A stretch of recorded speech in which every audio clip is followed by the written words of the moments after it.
Hi everyone, welcome back to my YouTube channel. And आज हम discuss करने वाले हैं प्लांटी किंगडम के बारे में। एंड उससे पहले हम 5 किंगडम क्लासिफिकेशन जान लेते हैं कि 5 किंगडम क्लासिफिकेशन किसने दिया था। और ये आपके एग्ज़ाम के लिए बेसिकली बहुत इम्पॉर्टेंट है। आप एस्टेट की तैयारी कर रहे हो, यूपी टेट की तैयारी कर रहे हो, तो इससे क्वेश्चन आपका जो पेपर कैंसिल हुआ था उसमें भी आया था यूपी टेट में कि आपका जो क्वेश्चन आया था वो भी मैं आपको बताऊंगी। तो अब स्टार्ट करते हैं। जो 5 किंगडम क्लासिफिकेशन दी थी ये किसने दी थी, ये बस आप जान लीजिए। ये ये जो दिया गया था विटकर के द्वारा प्रपोज किया गया था। ये जो 5 किंगडम क्लासिफिकेशन दी थी, इससे पहले जो क्लासिफिकेशन दी गई थी वो एरिस्टोटल यानी अरस्तु ने भी दी थी, जो कि जिसका कोई वैल्यू नहीं है, यानी वो इलॉजिकल था बिल्कुल। और ये इसके बाद इन्होंने दिया, इसको 5 किंगडम क्लासिफिकेशन के नाम से जाना जाता है। और ये जो दिया था वो विटकर ने दिया था, ठीक है। तो ऑर्गेनिज्म को उन्होंने दो कैटेगरी के आधार पे डिवाइड किया। तो जैसे कि आप देख सकते हो ऑर्गेनिज्म दो होते हैं, प्रोकैरियोटिक और यूकैरियोटिक होते हैं। तो ठीक है, प्रोकैरियोटिक और यूकैरियोटिक। तो उसके बेस पे हम देखेंगे कि 5 किंगडम किस तरीके से हैं। तो प्रोकैरियोटिक का मतलब क्या होता है, कैरियोटिक का मतलब क्या होता है कि आपका यहाँ से सेल से है, ठीक है, और न्यूक्लियस से है, समझ सकते हैं, न्यूक्लियस से कह सकते हैं। तो आपका प्रोकैरियोटिक मतलब प्रिमिटिव न्यूक्लियस, यानी ऐसे ऑर्गेनिज्म होते हैं जिनमें ट्रू न्यूक्लियस नहीं होता। जो आपके सेल के अंदर केंद्रक होता है वो ट्रू न्यूक्लियस नहीं होता इनमें। बेसिकली या तो एब्सेंट होगा या तो प्रेजेंट होगा, तो वो भी क्या होगा, प्रिमिटिव होगा, ओल्ड टाइप का होगा, या तो फिर ट्रू नहीं होगा, मतलब सेडेड होगा, ठीक है। तो उसके बेस पे इन्होंने प्रोकैरियोटिक बताया। उसके बाद क्या होता है यूकैरियोटिक, क्या होता है ये आसानी से आप इसके थ्रू समझोगे, बाकी तो डिटेल में अब आपको बताऊंगी कि यूकैरियोटिक वो ऑर्गेनिज्म होते हैं जिनके पास ट्रू न्यूक्लियस होता है सेल में, ठीक है। तो इसके आधार पे पहला जो किंगडम इन्होंने बताया था जो कि है Monera. Monera is the first kingdom. जो इन्होंने 5 किंगडम बताया था तो उसमें पहला जो एक किंगडम है वो है मोनेरा। और मोनेरा क्या होता है, यूनिसेलुलर ऑर्गेनिज्म होता है। यूनिसेलुलर का जैसे नाम से क्लियर होता है, यूनी का मतलब सिंगल। तो इनके पास क्या होता है, ऐसे ऑर्गेनिज्म ऐसे होते हैं जो इनके पास सिंगल सेल होता है, ठीक है। ये सिंगल सेल वाले आते हैं और ये प्रोकैरियोटिक होते हैं। उसके बाद जो यूकैरियोटिक, पहला आपका बस प्रोकैरियोटिक होता है, इसलिए मैंने आपको समझा दिया। पहला जो किंगडम है मोनेरा वही प्रोकैरियोटिक होता है। उसके बाद सभी जो किंगडम आते हैं वो यूकैरियोटिक होते हैं, और यूनिसेलुलर भी हो सकते हैं और मल्टीसेलुलर भी हो सकते हैं। तो यूकैरियोटिक को भी हमने दो कैटेगरी में कर दिया कि इसी तरीके से आसानी से समझ लेंगे, यूनिसेलुलर और मल्टीसेलुलर। मल्टीसेलुलर ऑर्गेनिज्म क्या होते हैं, मल्टीसेलुलर जो ऑर्गेनिज्म होते हैं, मल्टी का मतलब बहुत सारा, तो मतलब इनके पास बहुत सारे सेल्स होते हैं, ये बहुत सारे सेल्स से बने होते हैं, जबकि यूनी मतलब एक सिंगल सेल से बना होता है। तो यूनिसेलुलर में आपका मोनेरा भी आता है। सेकेंड आपका कौन सा यूनिसेलुलर में आता है, आपका सेकेंड इज प्रोटिस्टा। और प्रोटिस्टा जो है आपका ये यूकैरियोटिक होता है। जैसे कि मैंने आपको पहले भी बता दिया कि प्रोकैरियोटिक बस मोनेरा होता है, उसके बाद से सभी आपके यूकैरियोटिक होते हैं। और जो उसके बाद आपका यूनिसेलुलर की बात करें तो प्रोटिस्टा आपका यूनिसेलुलर होता है, ठीक है। प्रोटिस्टा आपका यूनिसेलुलर होता है। ये आपका सेकेंड किंगडम, आपका पहला kingdom Monera, second kingdom is protista, ठीक है। अब आते हैं प्रोकैरियोटिक और मल्टीसेलुलर कौन से होते हैं। प्रोकैरियोटिक यानी मल्टी सेलुलर को भी दो कैटेगरीज में कर दिया गया, विद सेल वॉल जिनमें सेल वॉल पाया जाता है, विदाउट सेल वॉल यानी जिनमें सेल वॉल नहीं पाया जाता है। सेल वॉल किस में पाया जाता है, आपको पता होना चाहिए कि सेल वॉल आपका प्लांट्स में ही पाया जाता है, एनिमल में नहीं होते हैं। तो इसमें भी आपका सेल वॉल के बेस पे ये आपके जितने भी हैं आप, ये मल्टी सेलुलर हैं और यूकैरियोटिक हैं। तो इसमें भी आपके देखिए यू विद सेल वॉल दो तरीके से होते हैं। Do not perform photosynthesis. Photosynthesis क्या है, प्रोसेस होती है जिसमें अपना कोई भी ऑर्गेनिज्म है या प्लांट्स, बेसिकली प्लांट में होता है, अपना फूड बनाते हैं, अपना भोजन बनाते हैं। बट इसमें भी आपका देखिए कुछ ऐसे हैं जो फूड नहीं बनाते हैं, तो उनको जो नहीं बनाते उनको हम थर्ड किंगडम कहते हैं, फंजाई। जो आपके फंगी होते हैं वो आपके थर्ड किंगडम हो गए। पहला आपका मोनेरा होता, दूसरा आपका प्रोटिस्टा था, तीसरा जो आपका फंगी है और या फंजाई कह सकते हो, और थर्ड जो है फोटोसिंथेसिस करता है वो आपके प्लांटी हो गए, यानी फोर्थ आपका प्लांटी हो गया, ठीक है। अब विदाउट सेल वॉल की बात करते हैं, इसमें आपके एनिमेलिया होता है जो कि फिफ्थ किंगडम हो गया। तो आपका कितने किंगडम हो गए? आपका पहला जो किंगडम था उसको हमने मोनेरा बोला, ठीक है, मोनेरा बोला, जो कि क्या था, प्रोकैरियोटिक था, और यही प्रोकैरियोटिक है। इसके बाद सभी यूकैरियोटिक होते हैं, ठीक है। और क्या होते हैं? यूनिसेलुलर होते हैं।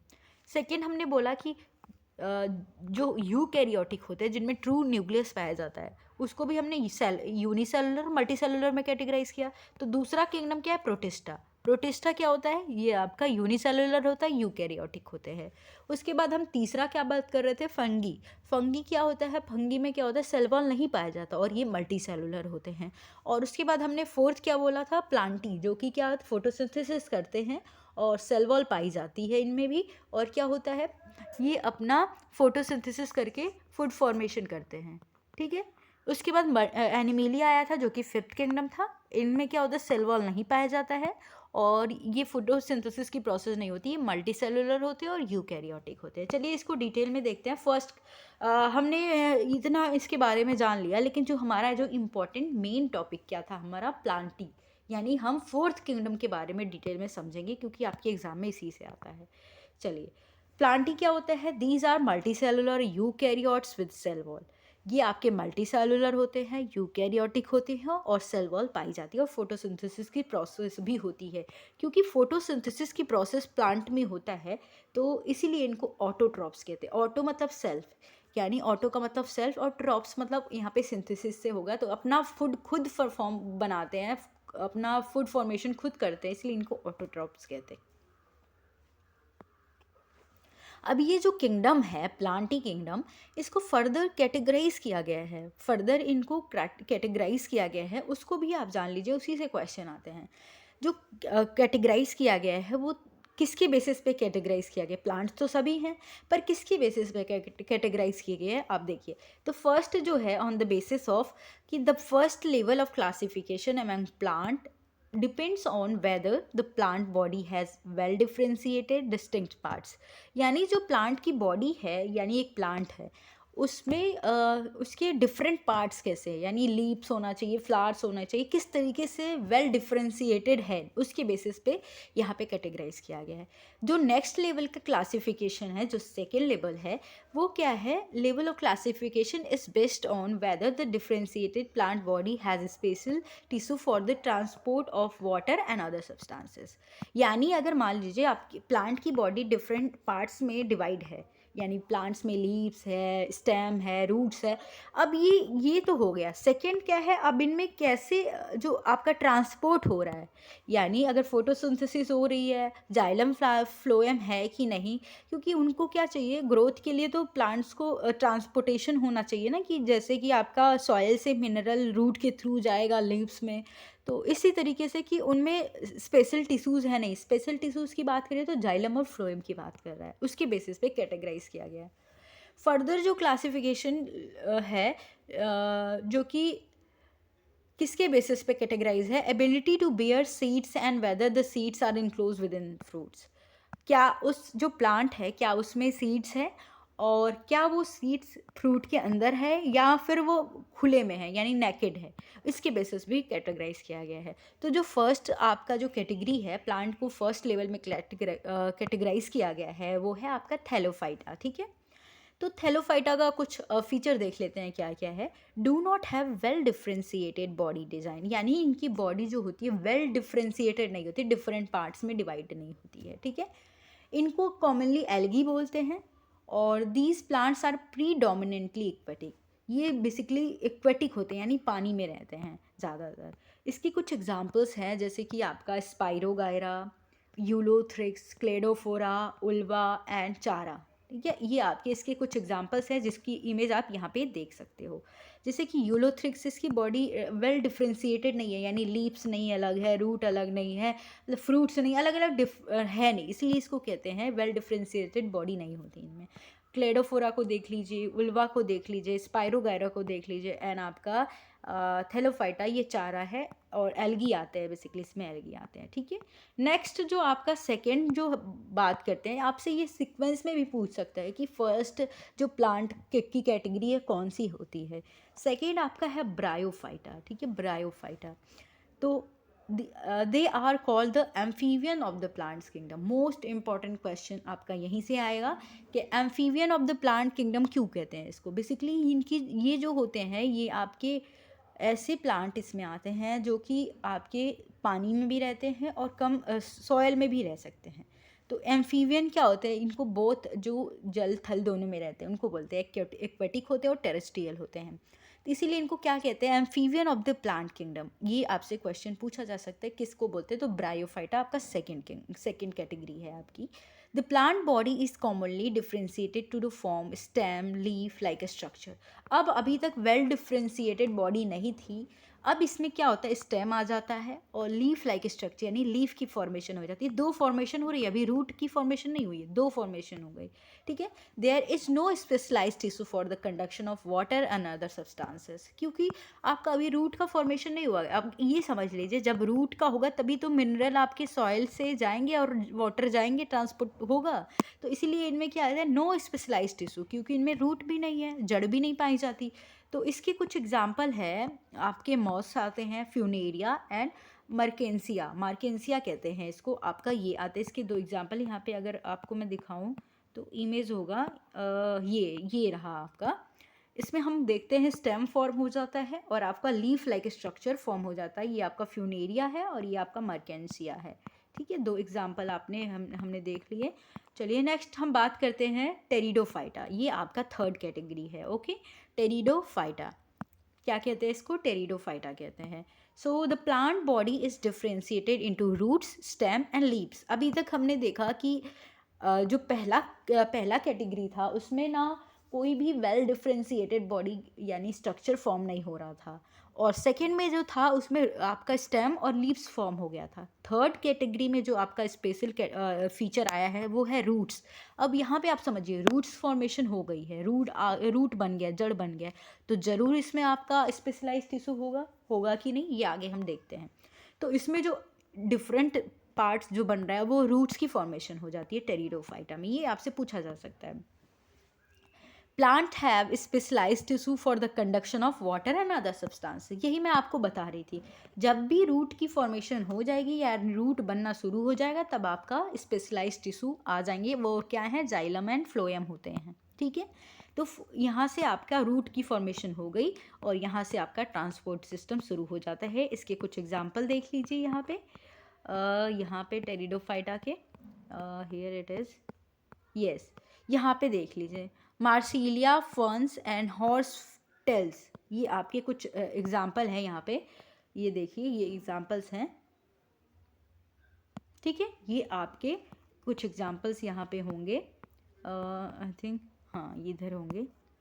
चलिए देखते हैं, आई थिंक ये रहा, ये आप इमेज देख लीजिए। यहाँ पे आपके स्टेम रूट फॉर्मेशन हो गई है, तो मतलब वाटर ट्रांसपोर्ट होगा, यहाँ से मिनरल ट्रांसपोर्ट होंगे, रूट फॉर्मेशन हो गई। स्टेम एंड लीव्स तो पहले ही फॉर्म हो गया था, तो यहाँ भी है, और इसके एग्जांपल आप देख लीजिए। चलिए नेक्स्ट जो आपका जिम्नोस कैटेगरी है, उसको किस तरीके से किसके बेसिस पे कैटेगराइज किया गया है उसको हम यहाँ पे पढ़ते हैं।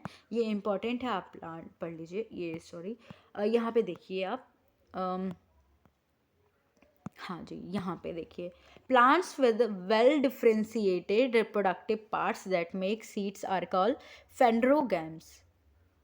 Seeds are the result of sexual reproduction process. They consist of the embryo along with the stored food which help in the initial growth of the embryo during germination. अभी तक आपने ऊपर जितनी भी कैटेगरी पढ़ी उसमें सीड्स की formation नहीं हुई थी, उसमें आपके स्टेम आ गए थे, रूट्स आ गए थे, लीव्स आ गए थे। आगे की जो कैटेगरी है वो किसके बेसिस पे, plants with well differentiated reproductive parts होंगे that make seeds are called phanerogams. तो आपसे पूछा जा सकता है कि फेंड्रोगैम्स क्या होते हैं। फेंड्रोगैम्स क्या होते हैं, जिनमें सीड्स फॉर्मेशन होने शुरू हो जाती है, यानी जिसमें सीड्स पाया जाता है, ऐसे प्लांट को हम फेंड्रोग्राम्स कहते हैं, जिनमें रिप्रोडक्टिव पार्ट, ये सीड्स क्या है, आपका रिप्रोडक्टिव पार्ट होता है जो कि रिप्रोडक्शन में हेल्प करता है, ठीक है। ये आपका एक रिप्रोडक्शन का एक क्या है, एक मीडियम है, समझ सकते हैं। इसलिए जिन प्लांट्स में फेंड्रोग्राम पाया जाता है उनको हम जिन प्लांट्स में सीड्स पाए जाते हैं उनको हम फेंड्रोग्राम्स कहते हैं। So basically seeds are result of sexual reproduction process. जो आपकी सीड्स की फॉर्मेशन होती है वो कैसे होती है? आपके सेक्सुअल रिप्रोडक्शन की प्रोसेस के बाद।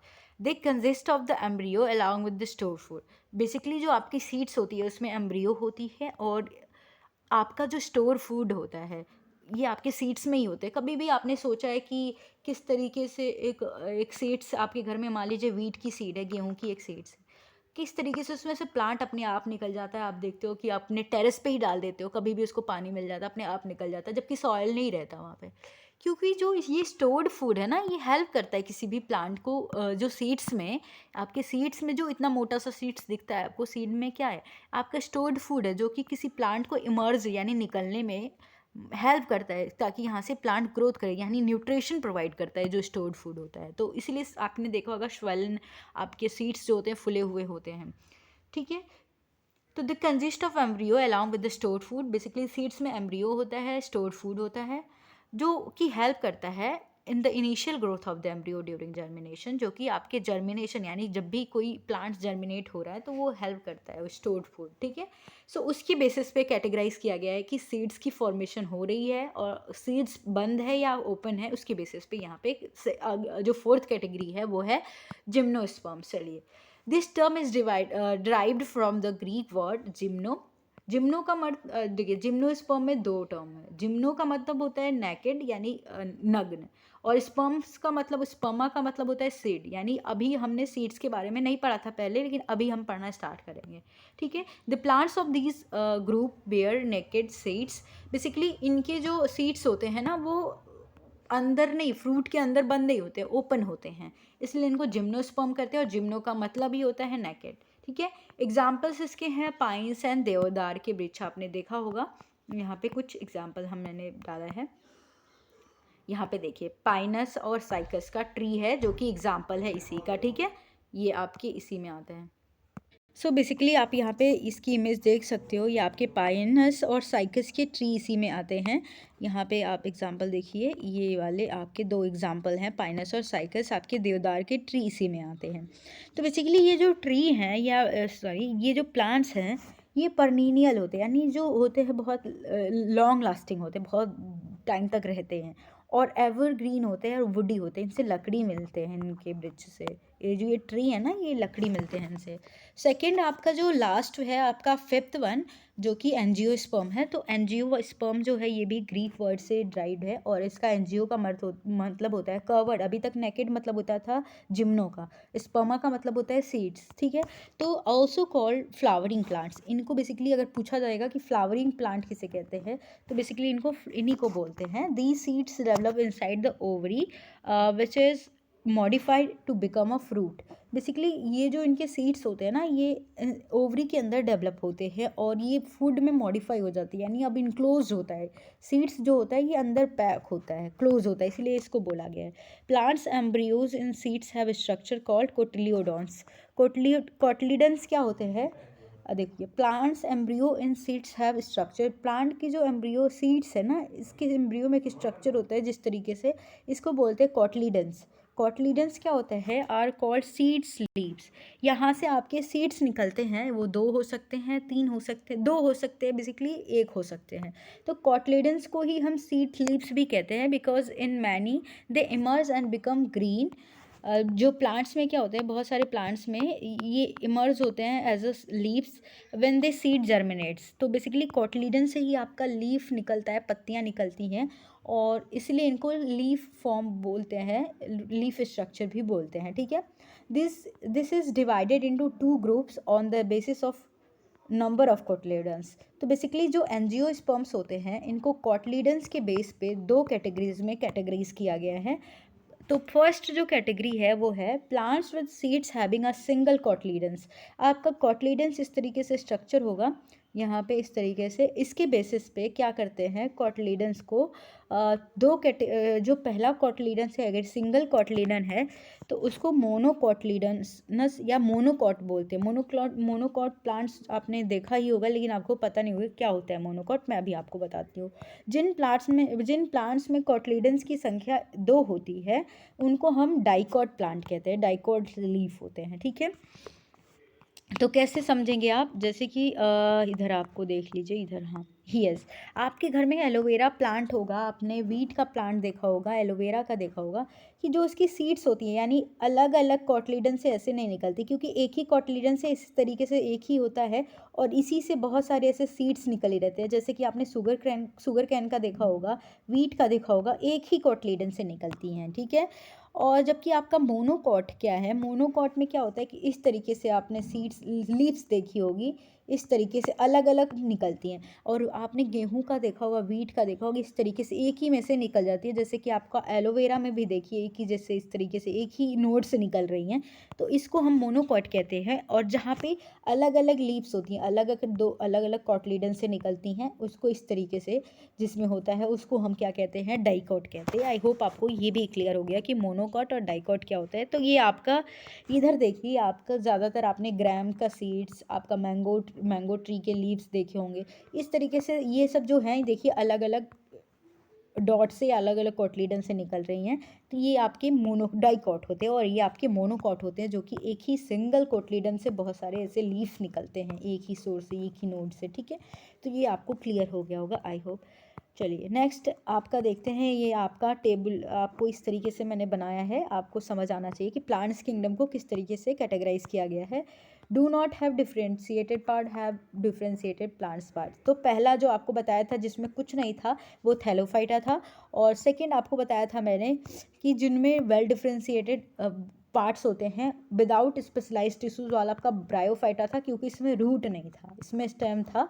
और ये विद स्पेशलाइज्ड टिश्यू आपके कौन कौन से आ रहे थे, आपके ब्रायोफाइटा आपका आ रहा था, लेकिन डू नॉट प्रोड्यूस सीड्स, अभी सीड्स की फॉर्मेशन नहीं हुई थी। आपका जो सीड्स प्रोड्यूस करते हैं उनको हम फैंड्रोग्राम्स कहते हैं। और फैंड्रोग्राम्स के बेसिस पे आपको 2 कैटेगरीज में कैटेगराइज किया गया था, जिनमें सीड्स ओपन होता है, जिनमें सीड्स फ्रूट्स के अंदर होता है, जिनमें क्या होता है फ्रूट्स के अंदर सीड्स क्या होता है पैक होता है।